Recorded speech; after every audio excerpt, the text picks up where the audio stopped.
Democrats got him. They got him again. They really think they finally got President Trump. They released some new emails that they say links him to Jeffrey Epstein. He knew about the girls. He spent time with the victim. Guys, how many times do we have to go through this? You can't trust a thing that the Democrats say. And on that note, we're about to show you all the reasons you can throw their latest evidence out the window.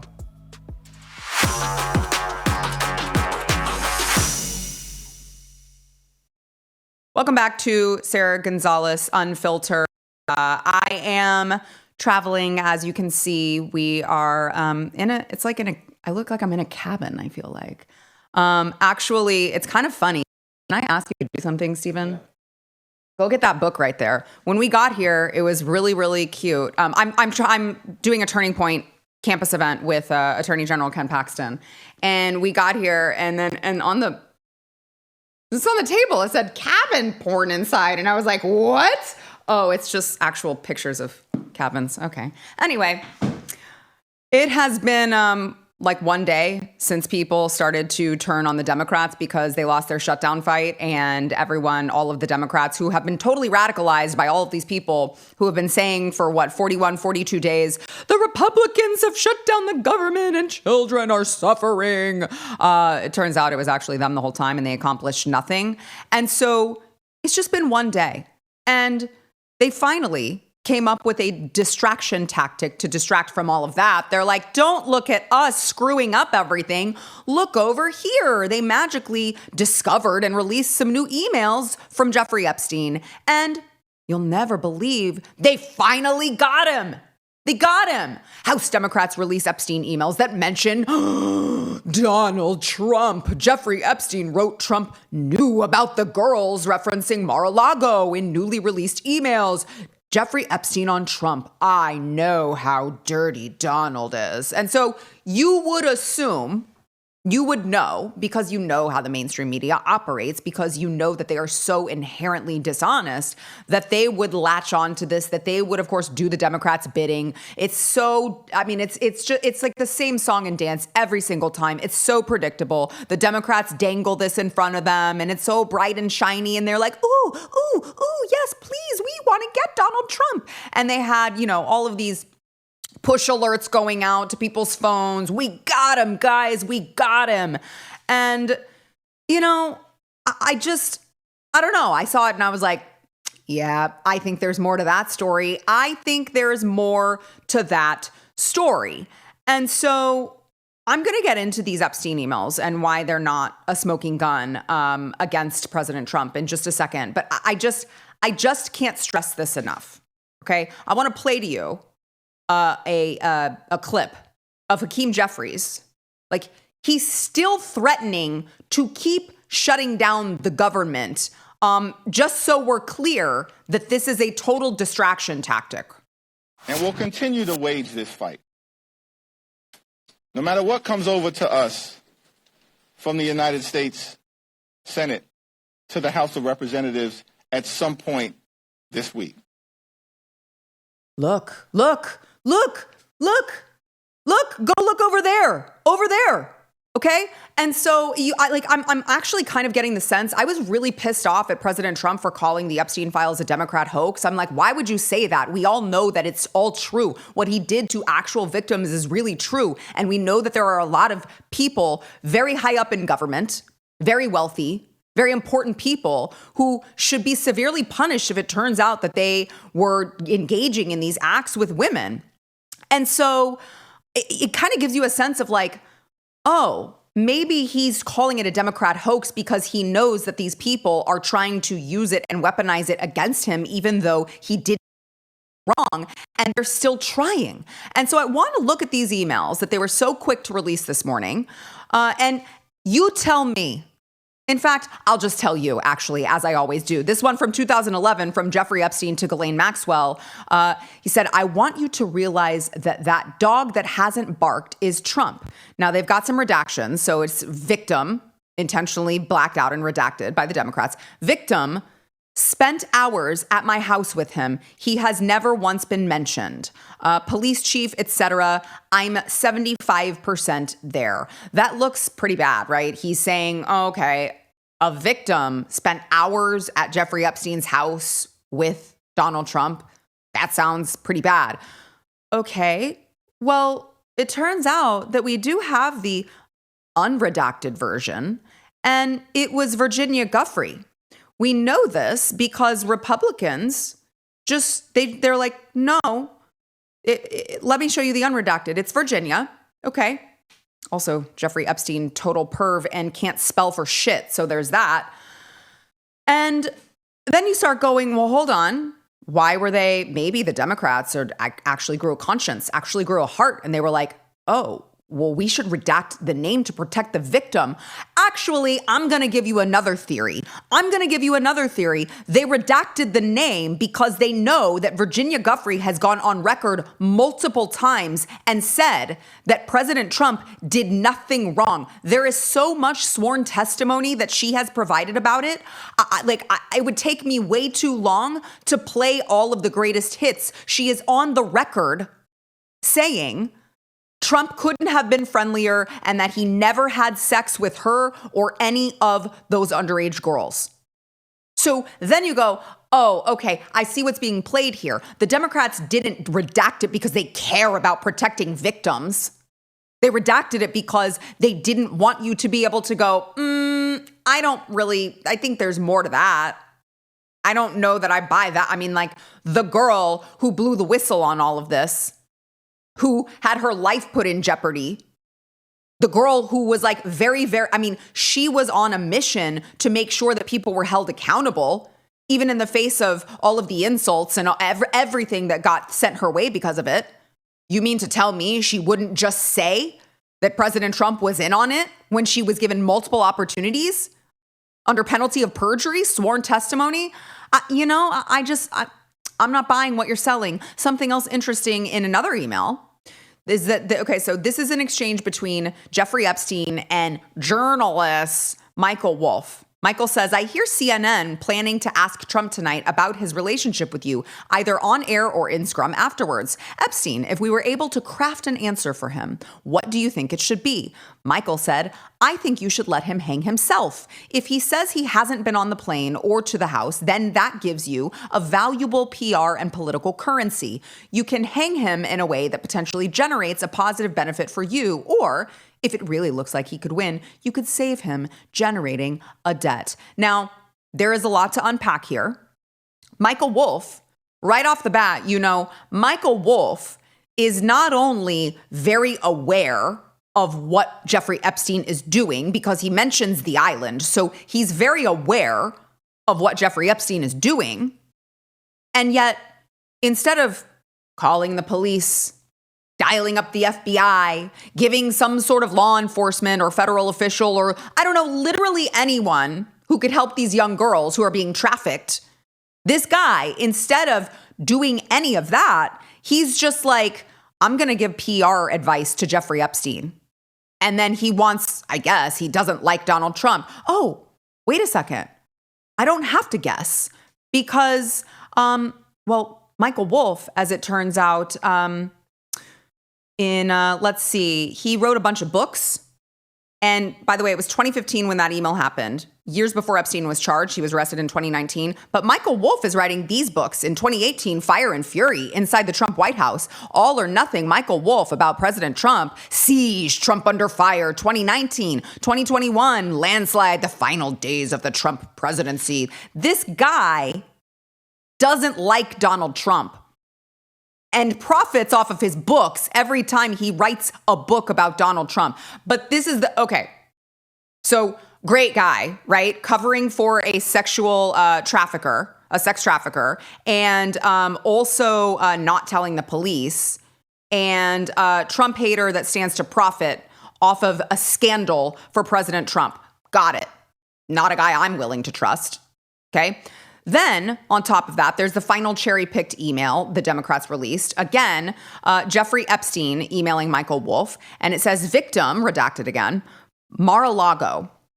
another redaction, and then it says, Trump said he asked me to resign. Never a member, ever. Of course, he knew about the girls as he asked Ghislaine to stop. The problem is that the Democrats got so excited when they read this that they forgot to finish reading the sentence. Of course, Trump knew about the girls as he asked Ghislaine to stop. So that doesn't track with Donald Trump participating in anything. As he asked him to stop, we already know that Donald Trump said, you cannot be a member of Mar-a-Lago anymore. You cannot set foot on my property anymore. We already know that to be true, which now we're hearing it directly from Jeffrey Epstein's mouth.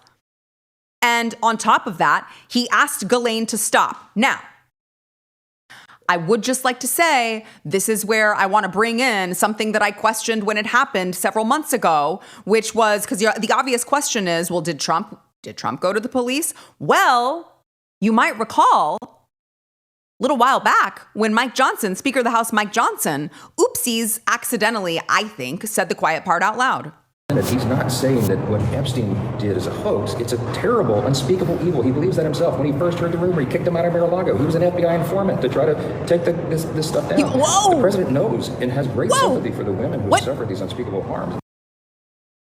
It was like so casual. He's like, we already know this. He was an FBI informant, duh. And then everyone's listening and they're like, wait, I'm sorry, could you say that Trump was an FBI informant against Jeffrey Epstein? Could you speak into the mic, please? What? And then it was like, I was saying like, maybe he was, I don't know. It seems pretty clear. So I'm just saying something to consider. It would make a whole lot of sense because of how we know that President Trump reacted in the moment when he found out, which Jeffrey Epstein confirms in the email that the Democrats were so retarded to release. Now, in response to these obvious email distraction tactics, Republicans released hundreds of documents from the Epstein estate so people can see all this for themselves. But the funniest thing happened. The Democrats complained about that too. I thought, there it is. Democrats claimed that the sheer volume of the release on Wednesday was intended to disorient and to distract attention. I can't keep up. I thought that the Democrats said we have to release all of the Epstein files. Like that was a big talking point really not that long ago, like last month. They were like, we must demand the release of all the Epstein files. And now it's the Republicans, scandal because they're releasing all of these files. Okay. All right. Well, so one final note on all of this. It appears that the release of the Jeffrey Epstein files are like progress because there was this one representative that was waiting to House because of the government shutdown. She was just sworn in and she has already provided the signature on the discharge petition forcing a House vote on releasing the files. So more to come in the near future. Yay. I'm so excited to deal with this on top of all of the other bullshit that we're dealing with. All right, we got to go to break. We'll be back with more. I want to remind you guys, by the way, to subscribe to Sara Gonzales Unfiltered. Now is the time in the program where I'm going to tell you to smash the like button, okay? Comment. It'll help us in the algorithm, which we all know is stacked against conservatives. And I want to thank our sponsor, Jase Medical. So what Jase Medical can't do is give me good internet. And I wish that they could because I realize I'm choppy and you guys just bear with me, okay? But what they can do is they can provide you with medication, emergency medication. They've got a kit called the Jase case, and they can give you emergency medication to have on the go, or they can give you what I personally love. It's their parasite kit. Everyone should be cleansing themselves from parasites at least once a year is my personal non-medical advice because I'm not a doctor, but I just personally believe that you really should be cleansing yourself from parasites. You think you have to go to a third world country to get them. You don't. Actually, you can have them and live right here in America if you eat sushi and all other sorts of stuff. So they've got a parasite kit. It contains compounded ivermectin and mebendazole, which are two proven ingredients that work together for effective parasite cleanse. They've got so much to choose from. Customize, get it, whatever you'd like, but everything's prescribed online. They ship it directly to your door by licensed physicians. It's very, very convenient. There's no hassle. You don't have to go to the stupid pharmacy and wait in line, and then they don't even have it correct, right? Jase Medical, take care of your health before it takes you by surprise. Go to jase.com, enter promo code Sarah at checkout for a discount on your order. That is promo code Sarah at jase.com.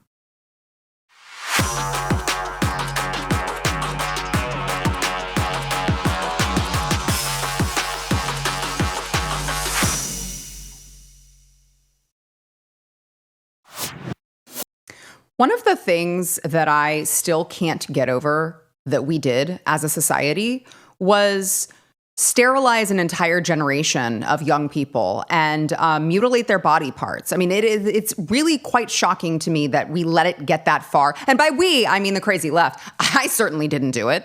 In fact, I did everything I could to prevent it from happening. And so when you look at just how wild it was, sometimes I even think like, well, that's behind us now. It's actually not.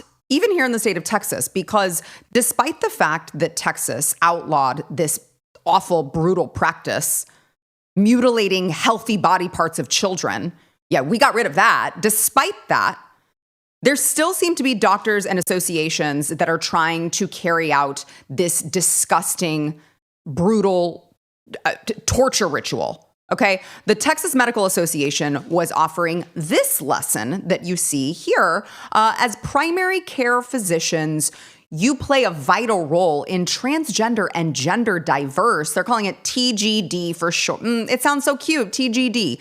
Transgender and gender diverse healthcare. With a significant increase in TGD individuals seeking care, staying informed about best practices is essential. By understanding gender identity development and offering tailored support, you can improve outcomes and build trust. And they even make sure to highlight that this is for adolescent and adult care. We're making sure we, of course, take care of the children too. All this for the low price of $199. Wow, what a bargain to create a patient for life.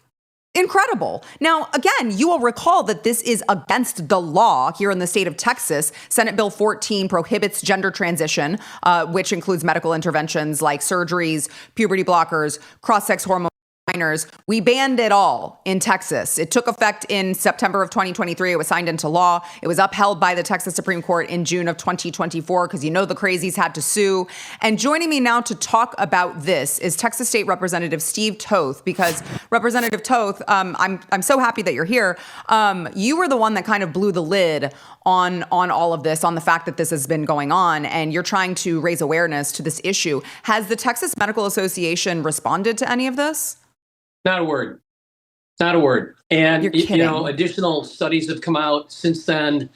This one from the Manhattan Institute talking about how the fact that the Texas Medical Association has two strong activists, John Carlo and Brent Cooper, and these guys are using Trojan horse methods of getting transitioning medicine into clinics all across the state of Texas.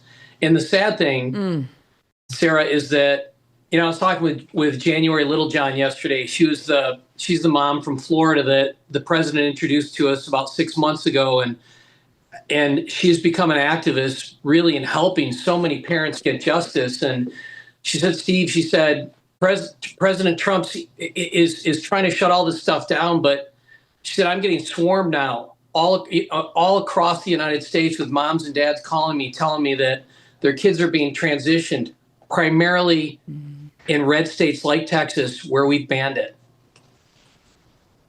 I mean, how is this happening? I mean, there's a law, so presumably we can enforce the law. I just don't understand how I guess they're doing it in secret maybe, and no one's finding out. I mean, how is this happening? So the big mistake, the big failure from the 88th legislative session is we didn't ban social transitioning. We banned the chemical and surgical transitioning, but we did not ban the social transitioning. And so what you're seeing happen now in the Texas Medical Association is they're teaching doctors at like Texas Children's and Methodists that here's what you do. You just say that you're going to put this little girl on Lupron, which is a puberty blocker, and you say that it's for precocious puberty. It's not to transition her. It's for precocious puberty. And then once she goes through, once she, basically goes through the whole, going through puberty, once she goes through that, then she's going to be put on a cross-sex hormones like testosterone. And that's really easy to get. You just get a doctor from, New Mexico or Arizona to send that to you. And now all of a sudden she's good to go. And by the time she's 20, her life is destroyed because chemical transitioning is not reversible. It's not reversible at all. If you miss puberty, it's like you're missing a bus. You can't just try and go through puberty to age 20. It doesn't work that way. Right. Right. Yeah. I mean, I guess my question then to you is, what can we do in the state of Texas to strengthen? I mean, I guess, do we now have to pass another bill that targets the social transitioning? Because it still seems like this is all so underhanded, and it should be illegal if a doctor is like secretly writing the prescription for something else and they're coding it as like, oh, precocious puberty, nothing to see here. And that's not actually I don't know if the end result is still sterilizing a young child. Do we need to pass another law? I mean, not just in Texas, but in all of these red states where it's happening. Yeah. So I had a bill this session, and Burroughs took the bill and he sent it to the State Affairs Committee that's chaired by Ken King, who you know. And Ken is a Democrat. He calls himself a Republican, but he's a damn Democrat. And he killed my bill. But what I did was I worked with Senator Creighton throughout the session on Senate Bill 12 to make sure that there would be a place for an amendment on Senate Bill 12. We got it on there. Because of my amendment, it's barred now in schools from socially transitioning kids, which is where the primary place that it's happening. But the problem is we need it universal, not just in public schools. We need it universally. Yes, probably 70-80% of the kids that are being transitioned, it's happening in our schools, in our public schools. But we need a bill next session to do this. And I don't know that we're going to get it as long as we have people like Ken King that are chairing committees. But, at the end of the day, it's going to take some leadership. It's going to take some leadership by the governor and the lieutenant governor. They can get this done. The lieutenant governor and the governor want this done. They can get it done. Yeah, I mean, that remains to be the big question, especially with regard to Governor Abbott here in the state of Texas. I want to switch gears here before I let you go and talk to you about your current run, because you are, of course, our very beloved Texas state representative here in the state of Texas, but you are running for Congress against the very unbeloved Dan Crenshaw. I want you to, I'm not sure. I think my viewers should be very familiar with you. I know you've been on the show before, but if there's anyone new here, explain to them why you, by the way, I'm saying this, I fully endorse Steve Toth for Congress to take over Dan Crenshaw's seat. He is a do-nothing rhino. In fact, actually, I'll take it a step further. He doesn't just do nothing. He does bad things, actually. So explain to the audience why you are running to primary Dan Crenshaw. Because of what you just said. No, so I know. I was like, I'm going to set him up perfectly. Sarah, I got behind him in 2018 when he ran. I thought this guy's going to be a disruptive influence in DC. He's going to absolutely drain the swamp, and he's been a big disappointment. And it's probably the greatest issue that I have with him is that he climbed on board with this bipartisan Senate deal in January 2024 that would have allowed 5,000 people into the country a day while they're giving Ukraine $3 billion. That's ridiculous. And when I and other lawmakers complained about it, he said, you guys should be grateful that we're doing this for you because Texas can't close its own border. And we're like, we have closed our border before. Young man, you don't know crap about what you're talking about. We just need for you to either close the border or stay the hell out of our way so that Texas can close the border, because we can. So anyways, he's just been nothing but a big impediment towards the bum rush across our southern border in this invasion. He's been terrible, absolutely terrible. Yeah, I do also find that he has shockingly increased his wealth by a lot as he's been in Congress. It's funny how that happens with some of these people. Yeah. So tell everyone where they can go to support you. Steve Toth for Congress.com or just stevetoth.com. We need your help. Yeah. How's it going? Is it going well? I know you're up against a machine, really right? Like he's got all the money. The greatest thing that happened today is he released his own poll. And his poll shows what our poll shows, which is that in Congressional District 2, he has 98% name recognition. Yet his approval rating is only 47%. Oh. And he released it. We're like, what are you trying to prove here? Right. No, everyone knows you. They just don't like you. That's not good. Yeah, exactly. How is it that 98% of the people know who you are and only 47% approve of you? Right. Exactly. Well, I'm rooting for you, my friend. I appreciate this great find with the Texas Medical Association. And if there's anyone I trust to go replace Dan Crenshaw and be an actual conservative warrior, it is you, Steve Toth, Texas State Representative Steve Toth. Go check him out. Go support him. SteveTothForCongress.com. I appreciate you, sir. Love you. Thank you. Love you back. We'll talk soon. All right. So I want to thank my sponsor before we go to break here. We're going to bring on the panel. I want to thank my sponsor before we do that. Fatty 15. I love it when I say that because people are like, what did you just call me? No, I didn't call you fat or fatty. What I'm telling you is the people from this is C15 from Fatty 15. It is the first emerging essential fatty acid to be discovered in more than 90 years. And it is, honestly, it's a pretty big scientific breakthrough to support our long-term health and wellness and healthy aging, because what Fatty 15 does is it repairs age-related damage to cells. It protects them from future breakdown, and it activates pathways in the body that help regulate your sleep, regulate cognitive health, natural repair mechanisms that support your overall health. So go check them out. It's a science-backed, award-winning, patented, 100% pure C15 supplement, and it's clinically proven to raise C15.0 levels, resulting in lower cholesterol levels, healthier liver function, improved gut microbiome health, and improved red blood cell health within 3 months. That's a lot of good things. So go check them out. Fatty 15 is on a mission to optimize your C15 levels to help support your long-term health and wellness as you age. You can get an additional 15% off their 90-day subscription starter kit by going to fatty15.com/Sarah using code Sarah at checkout.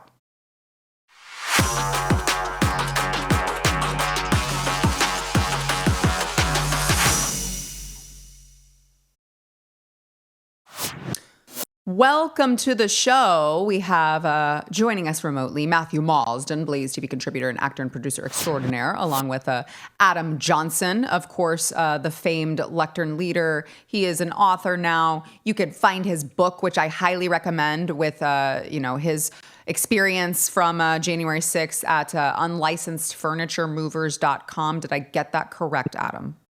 Yes, ma'am. You got it. Amazing. Well, I'm glad that both of you guys are here. So yesterday we played this fight that broke out during the TPUSA event in Berkeley, California. Just for just to remind everyone, this was what we showed. Break it up! Break it up! Police! Break it up! Police! Break it up! Hey, white boy! Break it up! You're bleeding, bitch! Hey, white boy! You're bleeding, white boy! Hey, white boy! Hey, white boy! Hey, white boy! What happened? What happened, white boy? Hey, white boy. Hey, white boy. Well, now the truth has come out. Get a little bit of a clearer picture of what led up to that fight. So the man was standing there, minding his business, holding up shirts that say freedom on it, obviously referring to Charlie Kirk, and it had a cross on it, okay? So you can see him just standing there minding his own business. It says this is the turning point, and it has the cross symbol with the words on it on the back. And so he's standing there doing that. And what happened next was that someone actually takes off his necklace, steals it, which you can see. And then this fight ensues. He tries to get it back, and then he starts getting punched repeatedly in the face right there. That's great. And so now we see the rest of the story. It also turns out that this suspect has been identified, and I'm not even like, I'm going to be real with you. I wasn't even expecting this. His name is Jihad. Like his actual name. It's not just a Star Wars name. It's a Star Wars name that begins with Jihad, charged with assault and robbery. And the man in the red shirt was initially arrested, which I was super pissed off about. And then I found out that he was released without charge. And so the media was, of course, back at it again, trying to tell the public, don't pay attention to the buildings burning behind me. This actually was mostly peaceful. Yeah, things have been lively here. While that Turning Point USA event is still happening inside, protesters have been out here for hours. You can see them still here behind me. They have been chanting, just a very, very lively scene out here. While things have been mostly peaceful. Aside from all the blood, it's just mostly peaceful. And I just wanted to imagine for a moment, gentlemen, if it were MAGA people who were in the majority there, I am quite confident that the media would not be calling it mostly peaceful. And in fact, I think, Adam, you may have firsthand knowledge of exactly how they characterize it when a bunch of, MAGA lovers, red hat wearers are peacefully, guided, peacefully exist, and end up getting thrown in prison. Yeah, I definitely have a little firsthand knowledge on that. You know, what's funny is when January 6th first happened, the Department of Justice and FBI both called it a protest. It was only after the media started covering it that they called it a riot, or they called it an insurrection. And, this is just what the media does. They pick a term. Yes, this was the first reports that came out called it a protest. And they changed that within 24 hours because the news had a story they were going with. They also said the building was open that day. It's only closed 4 days a year. You can read their, you can read it online. It's like it's Veterans Day, Thanksgiving, Christmas, and New Year's. It's closed 4 days a year, so it wasn't even technically closed that day. But we learn these things. Shut in up! post. How did I not know that? Well, it's online. You can read this. They said it was closed for COVID, but it had been open to public for days on end. So what are you gonna do? Wow, Matt, it's well, first of all, can we go back to the Jihad, our friend Jihad? Well, I mean, look, it's what they say about what crosses do to vampires, right? And you saw there was a cross on the back of the T-shirt, and there's a cross around his neck. So demons behave like that when there's a cross thrust in front of them. But the thing that kills me about this is that do they not know that we've mocked the phrase mostly peaceful protests for about 5 years now? I'm like, do you have no self-awareness that isn't going to look absolutely ridiculous?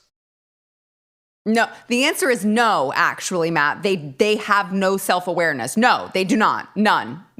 They have no self-awareness and they have no shame. Those are two things that they definitely do not have. Now, the question is, though, Sarah, is this guy going to be let out? I mean, this is California. And Right. Is this guy going to be is he going to walk? Is he actually going to be prosecuted? And that will say a lot. And I hope the media, I know we will, and you will stay on top of this, but I really do hope that it's covered, like what he gets is covered, because that was completely, the guy wasn't doing That was a anything. hate crime. Completely unprovoked. It was a hate crime. That was a hate crime. Absolutely. It was a hate crime, right? And so now, by the way, I would like to just say for the record, I don't believe in having hate crimes at all. But if we're going to have them, this should be implemented with a standard, and it should be the same standard for everyone. And if he pulled the cross necklace off of his neck and then started punching him in the face, and his name is Jihad, as Matt points out, I think that's a clear-cut case. The guy's name is Jihad, and he's pulling the cross off. I think we charge him with a hate crime at this point. That's all I'm saying, guys. Yeah, that name is just throwing me through a loop. It's really making me question what my names for my kids. Car thief and bank robber. I know. I'm like, why? And look, Sarah. You know what? Sarah, I don't even want to know. Put the shoe on the other foot. If he did that, wearing a cross and wearing a T-shirt like that, it would 100% be called a racially based, even though Islam isn't a race. It would be classed as a hate crime, without a shadow of a doubt. So I know. So I'm like, let's apply the standard to them every once in a while. I don't know. It's like a new novel concept we should try out. So speaking of California, I wanted to hit on this with you guys as well. So President Trump's Department of Transportation has been looking into how Gavin Newsom has handled these CDLs, the commercial driver's licenses, to illegals. And the latest is Trump's transportation secretary. Here's this headline. Trump's transportation secretary, Sean P. Duffy, exposes California illegally issued 17,000 commercial driver's licenses to dangerous foreign drivers and then gets them canceled. Department will continue to push California to revoke all illegal non-domiciled CDLs or $160 million in federal funds. This is like, I'm glad that they are rooting this out, but how many warnings do you need to give Gavin Newsom before you just pull the funds? I don't understand. I'm not a big fan of giving these people second and third and fourth chances. He did the thing. They did it. They knew it was illegal and they did it anyway. And I haven't heard Gavin Newsom apologize for it. I haven't heard Gavin Newsom say like, hey, I'm really sorry that people got killed on my watch. Like, I actually haven't heard him or his officials who did this take any sort of responsibility for doing the wrong thing. So I'm honestly not even a big fan of like threatening to pull the $160 million funds. I say we just pull it at him. Yeah, I think it's about time. The issue is he holds a lot of trade coming from that big East Coast or big West Coast. So he does hold a couple of trump cards, unfortunately. But at this point, I mean, if you look at who they are bringing in, they have more H-1B visas than any other state in the U.S. They're just importing these people from all over the place and obviously not vetting them and giving them careers and jobs that put us, regular taxpayers, regular citizens' lives at risk. It was just in Florida that we had one of these guys who was licensed out of California that took the lives of several other people on the road.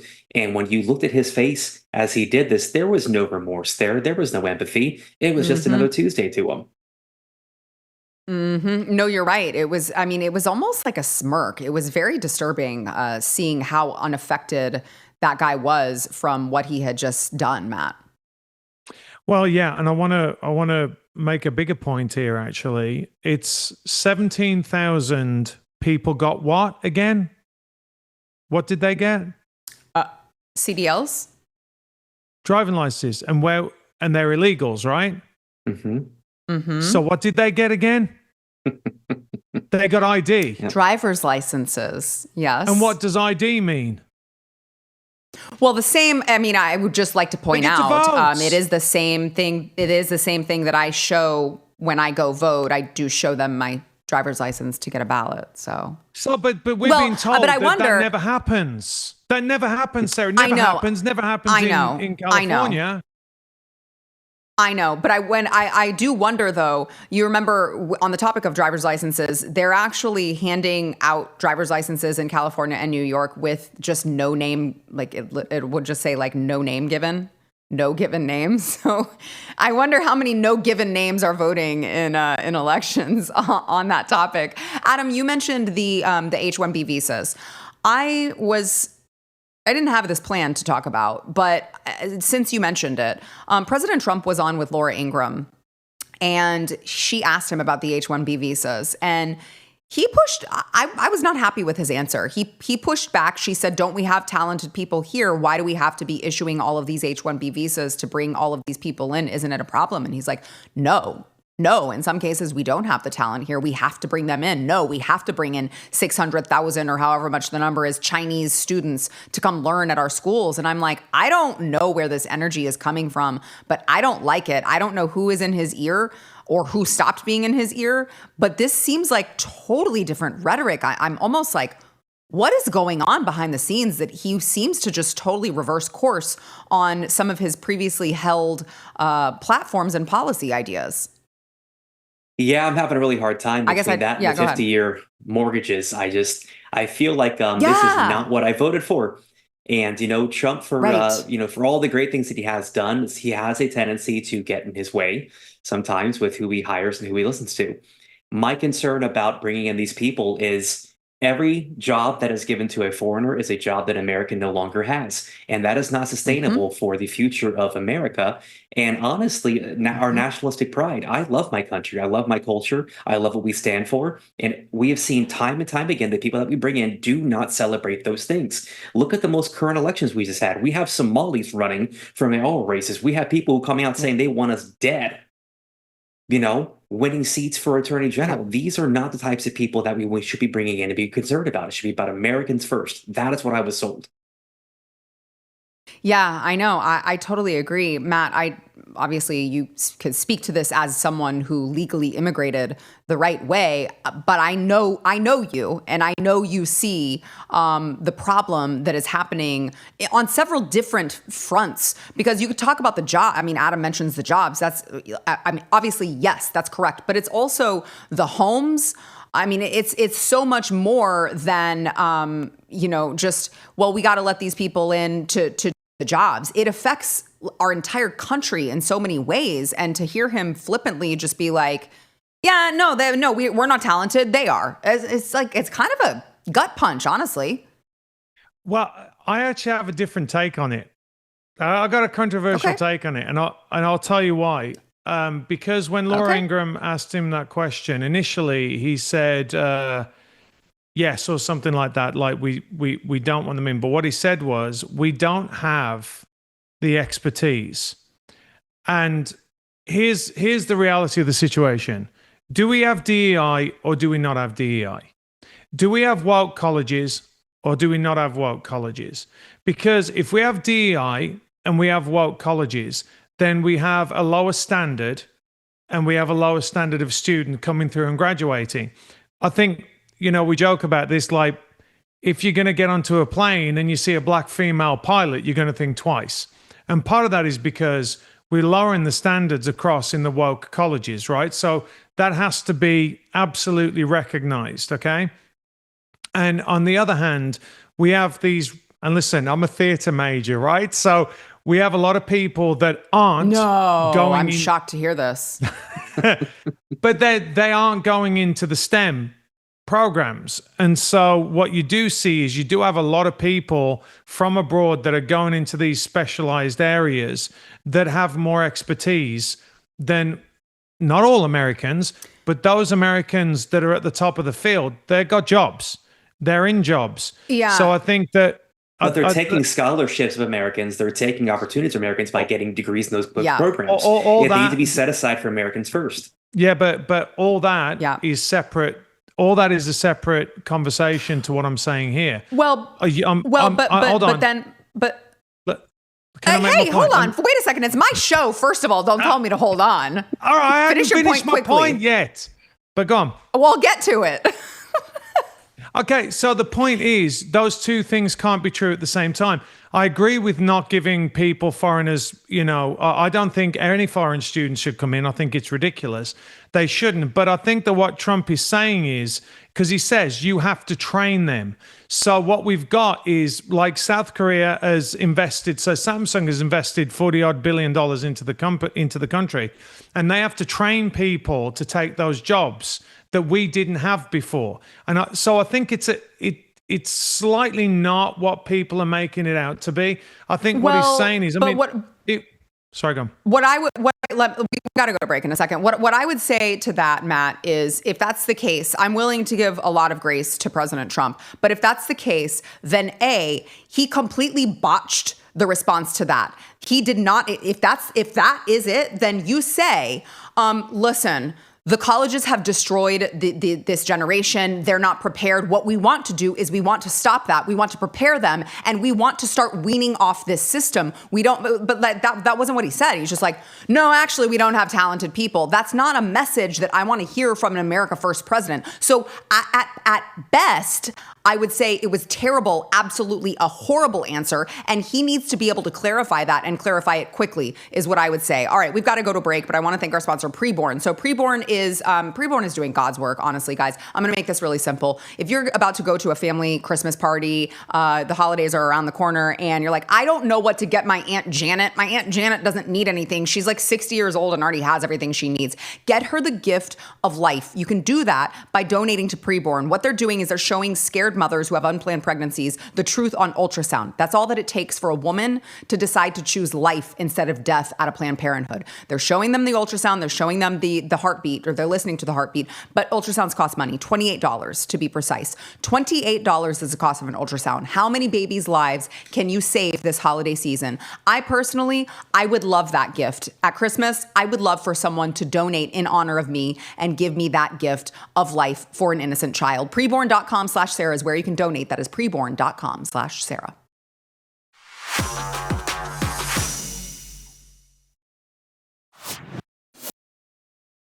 So, Steven is, by the way, can you just show Stu the full, Steven's back here just like randomly hanging out.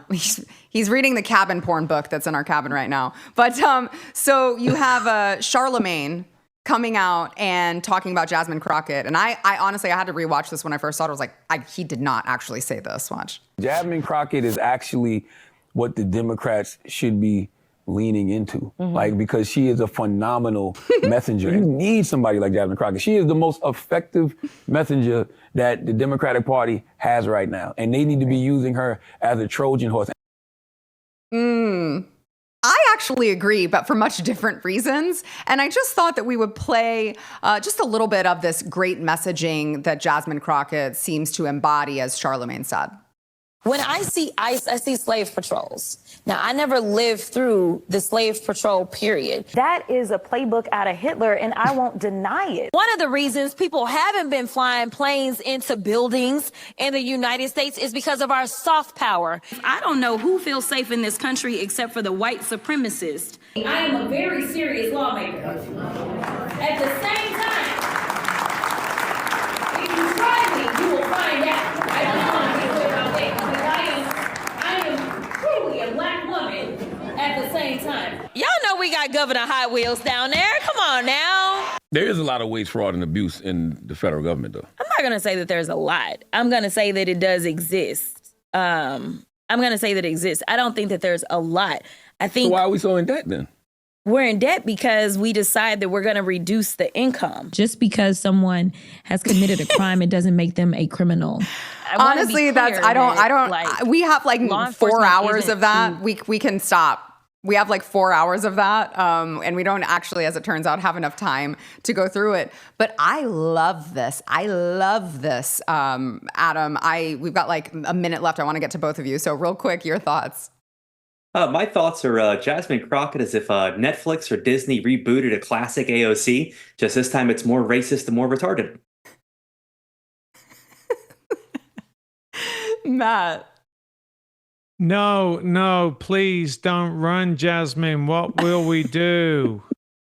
How will we cope with such a bright woman? I'm like, I was just talking to Stu Burgier about this on his show. I'm like, we agree on that. I want Jasmine Crockett to be the face of the Democrats for years to come. For as long as she would like to be the face, please be the face, because you guys will never win another election again. She's awful. She's terrible. I was like, is he really that stupid? Apparently, Charlemagne is. All right, Adam Johnson. Is he an agent? Matt Marsden. I appreciate both of you guys. And I will be back in studio, in our nice, beautiful studio tomorrow. We'll see you then.